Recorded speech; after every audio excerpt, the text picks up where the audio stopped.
L'heure à présent de retrouver Delphine Thébault pour la rubrique Éco-Conso. Bonjour Delphine. Bonjour.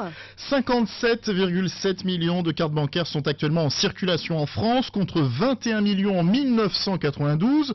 C'est aujourd'hui le moyen de paiement le plus utilisé, mais la carte bancaire peut aussi être facilement piratée. Un Français sur 5 dit avoir été victime d'une fraude à la carte bancaire au moins une fois ces 5 dernières années. Alors quel est le montant des sommes détournées? Les banques sont-elles réactives et efficaces? Comment réagir en cas de piratage? Eh bien, réponse avec aujourd'hui Delphine.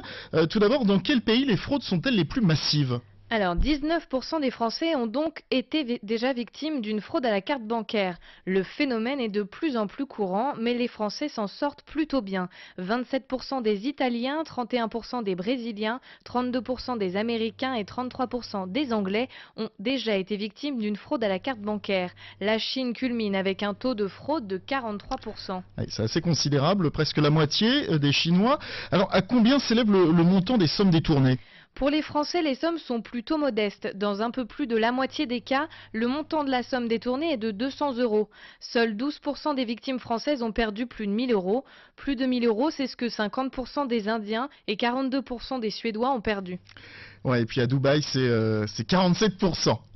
Que faire si on s'aperçoit que sa carte bancaire a été piratée ou utilisée frauduleusement? Alors si par exemple vous constatez un paiement frauduleux sur votre relevé de compte, vous devez adresser à votre banque une réclamation écrite. Vous avez entre 70 et 120 jours selon votre banque pour contester ce débit.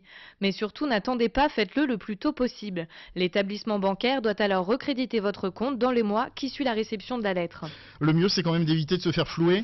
Pour éviter les abus, vous devez donc être extrêmement vigilant et faire preuve de bon sens. Ne prêtez votre carte à personne et ne communiquez sous aucun prétexte votre code confidentiel. Soyez d'autant plus prudent lors de vos transactions à l'étranger ou bien sûr Internet. Alors en cas de fraude, est-ce que les établissements bancaires sont efficaces?